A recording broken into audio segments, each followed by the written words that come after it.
What if I told you the world's most iconic dog show has a past filled with secrets, power plays, and unexpected twists? We know the Westminster Dog Show as polished, pristine, the crown jewel of canine competition. But it wasn't always this glamorous.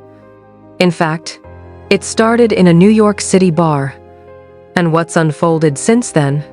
Well, that's the untold story we're diving into today. In 1877, a group of wealthy sportsmen gathered at the Westminster Hotel in Manhattan. Their goal wasn't prestige, it was bragging rights. They were bird hunters, and they wanted to show off their prized pointers and setters. That's how the Westminster Kennel Club was born. The first show was such a hit, it had to be extended. But this wasn't a celebration of pet beauty, it was a competition between hunters with cash. The American Kennel Club? That wouldn't come until years later. So, in many ways, Westminster set the standard, before the standard even existed. Soon, Westminster wasn't just for hunters. It became a high society event. Fancy dresses, monocles, cigars. Yes, this was the Gilded Age. Dogs weren't just companions anymore. They were accessories to social status. If you were someone in New York, you were at Westminster. And the dogs? They became royalty in their own right. During World War II, many events shut down, but not Westminster. The show went on even in wartime.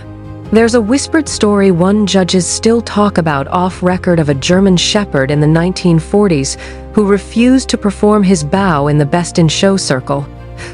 The crowd gasped. It wasn't sabotage, but some say the dogs sensed something. Others believe it was subtle protest, a breed caught in the crosshairs of post-war suspicion. After that, German breeds were rarely seen in the winner's circle. Coincidence or quiet retaliation? In the decades that followed, a pattern emerged. Terriers started winning. A lot. Wire fox terriers, Scottish terriers, Norfolk terriers. The breed group began to dominate Best in Show year after year. By the 2000s, whispers turned to accusations. Was Westminster playing favorites? Handlers began strategizing. Breeders adapted their programs just to chase the look judges wanted. But that look wasn't universal. And many beloved breeds, labs, goldens, beagles, were left in the dust. In 1948, Westminster went from a niche dog world event to a national phenomenon. It was broadcast on television, and suddenly, America was watching. And that changed everything. Handlers now choreographed every step. Groomers became artists, and dogs were cast more like stars than athletes. The essence of the show shifted. Some say it became more about performance than pedigree. Let's talk about the elephant in the show ring.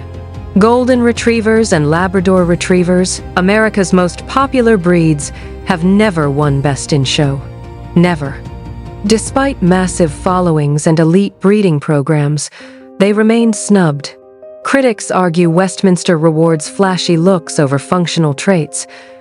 Others defend the standards, saying it's about precision, not popularity.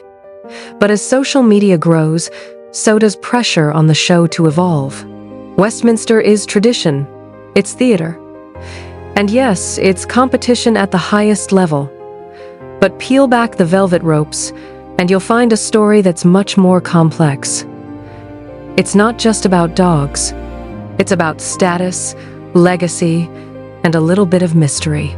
And that is the untold story of the Westminster Dog Show.